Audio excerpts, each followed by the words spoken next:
probably the easy way to do this talk would be to say, just operate in everybody. If you have a rotator cuff tear, go on, operate it. Why not? And unfortunately, many people think like that. I will try to talk different about that. The Fundación Santa Fe de Bogotá is there. You are welcome anytime in Bogotá. I will put forward in this talk the recommendations that I think that are perfect to operate. Acute ruptures, no doubt about that. Persistence or recurrence of symptoms, and increase in tear size. It's easy to talk about these indications because I would say everybody agrees with this. Talking about acute ruptures, there are a few papers about this. This is from England, from the United Kingdom. Dr. Pandey surely knows this. They have a social security system, and some patients cannot be operated acutely. And when you compare those who are operated acutely and those who are not, you can see the difference. We have known this for years, but this has been demonstrated in the literature. Talking about persistence of symptoms, you don't have to think that symptoms of rotator cuff are small. Sometimes they are really intense, and many times they contribute to problems in the daily living situations of the patients. So you have to take this seriously. And besides that, when you have symptoms, recurrent symptoms, that could mean that the initial rupture could be even bigger with time. And that has been demonstrated also by this article and many others, that when you have symptoms, you can have the tear active and progressive. The natural history of asymptomatic rotator cuff tears has been a matter of debate, but probably we will agree that when you have symptoms, when you don't have symptoms, the tears could increase, but in a less proportion than when you do have symptoms. These proportions has been in this article calculated in 36% of these patients. With time, in 3 years of follow-up, they progress. But more than 60% of the patients didn't progress. So it is important to know that. And probably this is the main topic of this talk. Why not operate on all tears? I will have 2 slides for each of these reasons that I think are important to not operate in everybody. First, the prevalence. We all know that it's very common to have a rotator cuff tears when you are 50, and when you are 60, even better, even more, and so on. This graphic is very clear. You are familiar with this. I think you can see here the arrow. 30% of the people in the 60s have rotator cuff tears, 40% of the people in the 70s, and more than 60% of the people in the 80s. So as David Ring has said, this could be considered a common aspect of normal human aging. So you don't have to operate 30% of the world population when they are in their 60s. We wouldn't have time to do that, even with all the good surgeons that are around. The progression is important. You have to be careful with that. Of course, rotator cuff tears can progress, but not at the same rate. It is important, this article from Japan, they take in considerations 2 things. One, the size of the rotator cuff tear in this coronal view, and then the location of the tear in this sagittal view. When you have sizes between more than 1 centimeter and less than 3 centimeters, the progression of the tear is very clear.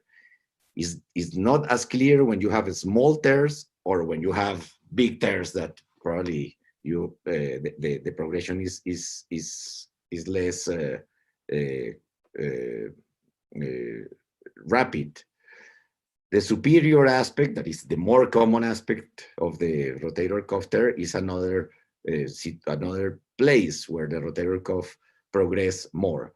So it is important to know in your first MRI the location and the size of the tear to have an idea of how they are going to progress. Some people say if you don't operate a rotator cuff tear early, you are going to have a rotator cuff arthropathy in the future. That's not true. The rotator cuff arthropathy is a reality, but it's not for everybody. It is clear that you can have small glenohumeral changes, arthritic patients changes, but minimal. And this is a follow-up of 8 years, but you can have articles with more follow-up where the arthritic changes are minimal. Of course, some patients, especially the ones with massive rotator cuffs, will develop rotator cuff arthropathy. But by any means, this is the rule.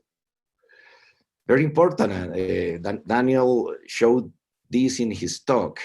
He showed a very graphic and terrible examples of metastases or tuberculosis, and he's true in that. But these are the more common source of pain in rotator cuff, and you are not going to help the patient operating on him if he has any of this. So you have to be careful. The patient could have a rotator cuff and some of these situations, and the pain could be from these situations, not for the rotator cuff. You have to be very careful of that. And there is no correct correlation or clear correlation between the size or the severity of the cuff tear and the symptoms. You have to be careful of that also. Daniel showed an example of that. The mental health every day is more important. Some patients relate to his shoulder because of mental problems. Of course, nobody is saying that the rotator cuff pain is a mental problem. No, but there are patients in which you have to be careful with his mental status before operating on them, because you can do the best surgery, but the patients could continue with pain. 2 more slides for talking about the non-surgical treatment. As Daniel, I was with Rockwood also, and he was a champion of what he called the ortho therapy. Orthotherapy is the therapy done by the patient himself, and a lot of patients did much better with therapy before doing surgery. Some of them never needed surgery. This is a very interesting comparison. This Jay Chulyo, Daniel, you remember him? He was at your meeting in Buenos Aires, wonderful person. And he compared the patients with and without surgery, but very important, after recommendation of surgical repair. Some of his patients, after the recommendation, decided not to have the operation, and they follow them. So they have the same indications for surgery at the beginning. But as you can see here, surgery and non-surgery patients, after, I think, 2 years of follow-up, did similarly in all these scores, constant, UCLA, shoulder simple test, etc. They did similarly. So really, with time, the surgery in this cohort was not as better as we think surgery is. Surgery is not perfect. This is an article from Madsen. And Madsen many times says very interesting things. He has this graphic in his article. As you can see, there has been an explosion of articles about rotator cuff tears after 2000 and especially after 2005. But in spite of this explosion of articles, the post-op score here in purple has been the same. So no matter how many articles you write, no matter how many patients you operate, the scores are similar. So, and why is similar? Because we, as Daniel said, we are facing a biological problem. So you can do the best surgery, but the biology, you cannot change the biology, and probably that's why the post-op score is similar, even with thousands and thousands of operations, now much more than before.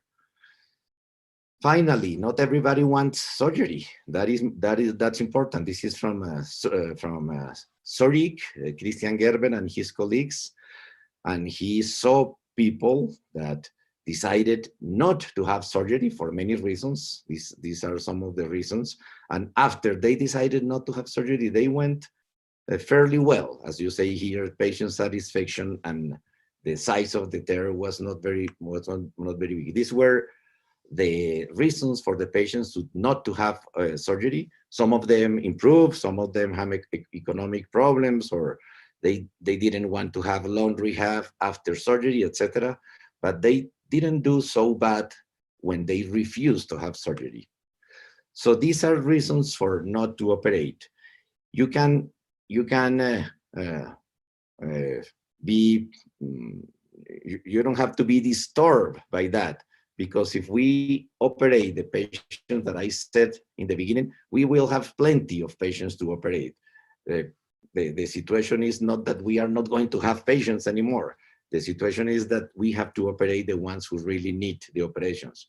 And why? And I'm finishing in 2 slides. Because we all agree that the benefit of a surgery is to change the situation of a patient.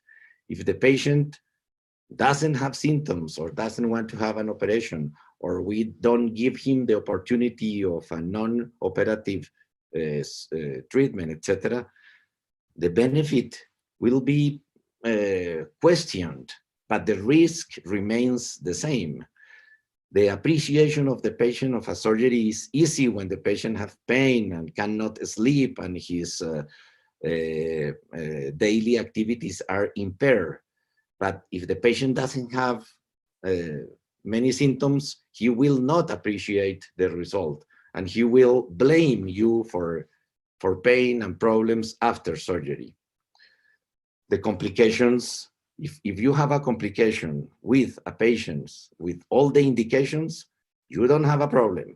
If you have a complication in a patient that didn't need the surgery in the first place, you will be in great trouble. So this is the final slide. I will go back to these recommendations: acute ruptures, and for the last 2, persistence or recurrence of symptoms or increasing tear size, you have to do a follow-up of your patients. That's the key here. You have to follow up your patients. Even in patients that don't have symptoms, you should have an MRI 1 or 2 years after the first consultation. And if the tear size is increasing, you should think in operate even with no symptoms. So I hope this will be helpful for you. Thank you very much.